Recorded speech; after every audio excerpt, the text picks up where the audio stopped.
20 फरवरी 2022 को दिल्ली के पंजाबी बाग में 22 साल के मोहन सिंह राठौड़ ने अपनी बहन के ननद के 2 बच्चों को किडनैप किया। ननद के घर फोन करके 10 लाख फिरौती मांगी। कहा नहीं दिया तो बच्चों को खत्म कर दूंगा। पुलिस ने तेजी दिखाई और मोहन को गिरफ्तार कर लिया। मर्डर मिस्ट्री की आज हम आप लोगों को ऐसी कहानी बताने वाले हैं जिसमें आप लोगों को काफी ज्यादा मजा आने वाला है। इसमें ना फिरौती मांगने का वक्त मिला और ना जान बच सकी। आज कहानी है रंगा बिल्ला की। आइए जानते हैं शुरू से इस कहानी के बारे में। बात है 1975 या 76 के बीच की। कुलजीत सिंह उर्फ रंगा खुद अपने ट्रक चलाता था। मन नहीं लगा तो मुंबई में टैक्सी चलाने लगा। मन यहाँ भी नहीं लगा तो रंगा ने श्याम सिंह नाम के आदमी से कुछ अलग करने की बात कही। श्याम ने जसबीर सिंह के बारे में बताना शुरू कर दिया। जसबीर ऐसा है, जसबीर वैसा है, 2 विदेशियों की हत्या कर चुका है, बहुत पैसा कमाता है। रंगा ने कहा मिलवाओ। श्याम सिंह ने जसबीर सिंह उर्फ बिल्ला से मुलाकात करवा दी। अब बन गई रंगा बिल्ला की जोड़ी। रंगा और बिल्ला मुंबई में कार चोरी करते हुए फिर उसे बेच देते, बच्चों को किडनैप करते और वसूली लेकर छोड़ देते। एक बार बिल्ला पकड़ा गया, पुलिस ने पकड़ा और थाने की जेल में बंद कर दिया। कुछ दिन बाद बिल्ला जेल से ही भाग गया। इसके बाद दोनों ने मुंबई की बजाय दिल्ली और आसपास के हिस्सों में अपराध करना शुरू कर दिया। 1978 की जून महीने में अशोक शर्मा की कार अशोक होटल के सामने से रंगा बिल्ला ने चोरी कर ली। इसी गाड़ी से उन्होंने सबसे बड़ा अपराध अंजाम दे दिया। नौसेना के अधिकारी मदन मोहन चोपड़ा धिरो कुआं के अफसर कॉलोनी में रहते थे। तो उनके 2 बच्चे थे, 16 साल की गीता चोपड़ा और 14 साल का संजय चोपड़ा। गीता जीसस एंड मेरी कॉलेज में कॉमर्स की पढ़ाई करती थी, वहीं संजय मॉडर्न स्कूल में 10वीं की पढ़ाई कर रहा था। साथ ही बॉक्सिंग प्रैक्टिस भी करता था। गीता को एक बार ऑल इंडिया रेडियो से एक ऑफर भी आया था। उन्हें 16 अगस्त 1978 को वेस्टर्न सॉन्ग्स के इन द ग्रुप प्रोग्राम में हिस्सा लेना था। वो उसी रात 8 बजे ऑन एयर होना था। प्रोग्राम में भाग गीता को लेना था, लेकिन उसके साथ भाई संजय भी जाने के लिए तैयार हो गया। दोनों घर से निकले तो कॉलोनी के ही एक व्यक्ति ने लिफ्ट दे दी और बोला डाक खाना छोड़ दिया। यहाँ से आकाशवाणी केंद्र थोड़ी ही दूर पर था। गीता और संजय टैक्सी के इंतजार कर रहे थे, सड़क के किनारे खड़े हुए। तभी रंगा बिल्ला पीले रंग की क्रेटा कार लेकर के आते हैं और लिफ्ट देने के बहाने दोनों को बिठा देते हैं। इधर घर में बैठी मां रोमा चोपड़ा ने 8 बजे रेडियो खोला तो वहां गीता को छोड़कर सभी की आवाजें आ रही थी। उन्हें लगा कि शायद प्रोग्राम कैंसिल हो गया है। पहले 2 दिन रंगा और बिल्ला की आपस में नजर मिली और आंखों में इशारा हो गया। गाड़ी आकाशवाणी के बजाय दूसरे रास्ते पर मोड़ दी गई। गीता ने कहा कि कहाँ ले जा रहे हो? आकाशवाणी तो दूसरी रास्ते पर है। दोनों ने कुछ नहीं बोला। गीता और संजय समझ गए कि वो फंस चुके हैं। उन्हें गाड़ी को रुकवाने की कोशिश की। बिल्ला ने धारदार हथियार से संजय के कंधे पर हाथ रख लिया और हमला कर दिया। संजय की पूरी शर्ट खून से भीग गई। दूसरी तरफ गीता गाड़ी चला रहे रंगा के बाल जोर जोर से पकड़कर खींचने लगती है। रंगा हाथ छुड़ाने की पूरी कोशिश कर रहा था। वो एक हाथ से गाड़ी चला रहा था, दूसरे हाथ से गीता के हाथों पर जोर जोर से वार कर रहा था। गाड़ी आगे जाकर शंकर रोड के भीड़ इलाके में जाकर रुकी। संजय ने शीशे से मुंह सटाकर जोर से चिल्लाना शुरू कर दिया। संजय की आवाज बाहर खड़े एक व्यक्ति सुनता है जिसका नाम भगवान दास था। वो बंगला साहब गुरुद्वारे से नॉर्थ एवेन्यू की ओर स्कूटर से जा रहा था। बच्चे को चिल्लाते देखा तो उसे रोकने की कोशिश की।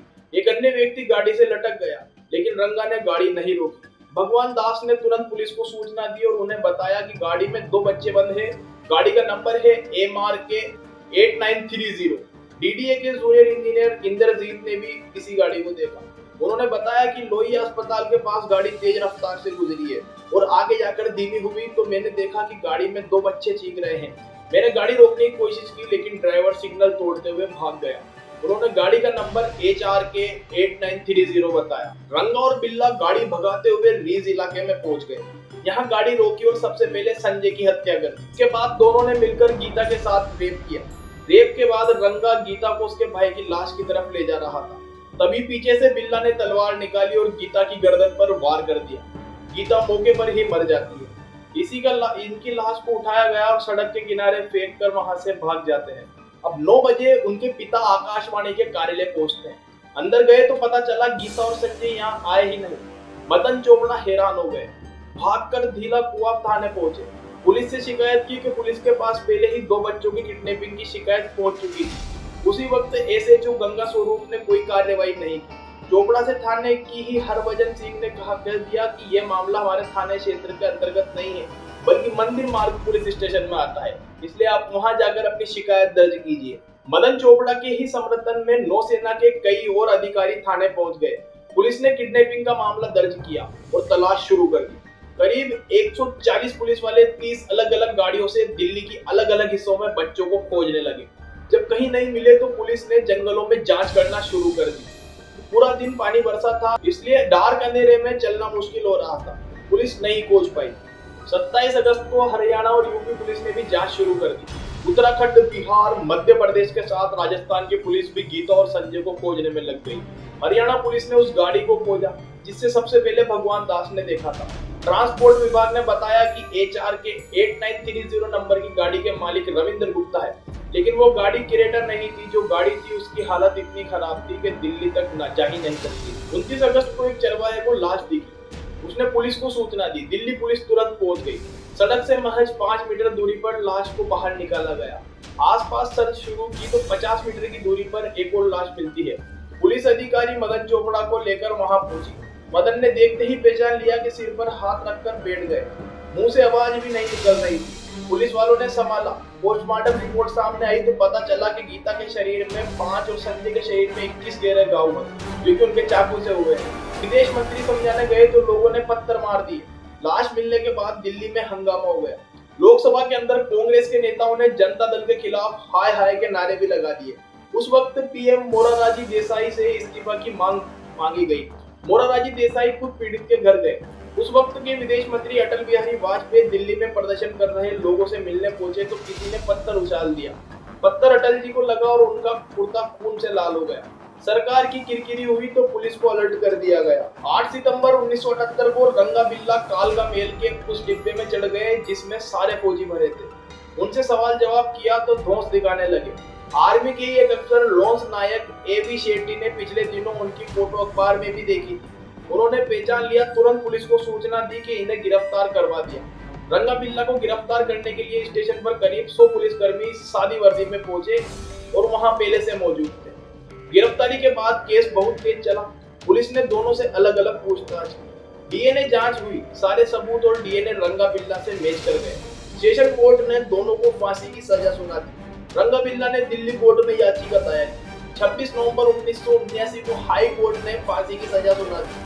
रंगा ने सुप्रीम कोर्ट में याचिका दायर की। सुप्रीम कोर्ट ने खारिज करते हुए कहा कि फांसी से कम कोई सजा नहीं है। रंगा और बिल्ला के पास अब राष्ट्रपति को दया याचिका भेजने का विकल्प था। उन्होंने उस वक्त के राष्ट्रपति नीलम संजीव रेड्डी को याचिका भेज दी। राष्ट्रपति ने भी कोर्ट की तरह तत्काल इसे खारिज कर दिया। अब बस फांसी की तारीख तय होनी बाकी थी। इस पूरी कार्यवाही के दौरान बिल्ला हमेशा उदास रहता और रोता रहता। वो कहता कि वो निर्दोष है, लेकिन उसे रंगा ने फंसा दिया। दूसरी तरफ रंगा कहता कि रब सब जानता है, मैंने कुछ ऐसा किया ही नहीं। बचने के सारे विकल्प खत्म हुए तो फांसी की तारीख 31 जनवरी 1982 तय कर दी जाती है।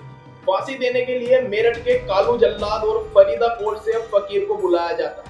फांसी के लिए रस्सी बिहार के बक्सर से आई। जेल प्रशासन ने दोनों जल्लादों को उस वक्त 150 रुपए में ओल्ड मोंक शराब मंगाकर पिलाई। जेल प्रशासन की माने तो पूरे होश में रहने वाला व्यक्ति किसी की जान नहीं ले सकता। तिहाड़ जेल प्रशासन ने दोनों को सुबह 5 बजे जगाया। रंगा नहाया, लेकिन बिल्ला ने नहाने से मना कर दिया। दोनों को फांसी के तख्त पर लाया गया। हाथ पीछे बांधा और चेहरे पर काला कपड़ा ढक दिया। इसके साथ ही उन्हें फांसी दे दी जाती है।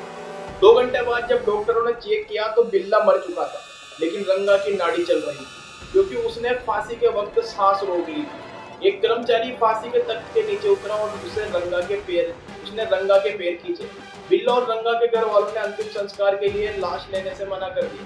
जेल प्रशासन ने अपनी तरफ से उनका अंतिम संस्कार किया। न्याय का चक्र पूरा हो जाता है। तो ये केस भी काफी ज्यादा बहुचर्चित हुआ था। दोस्तों, अगर आप लोग इस वीडियो को पसंद करते हैं तो वीडियो को लाइक करके चैनल को सब्सक्राइब जरूर करें। मिलते हैं अगली वीडियो में।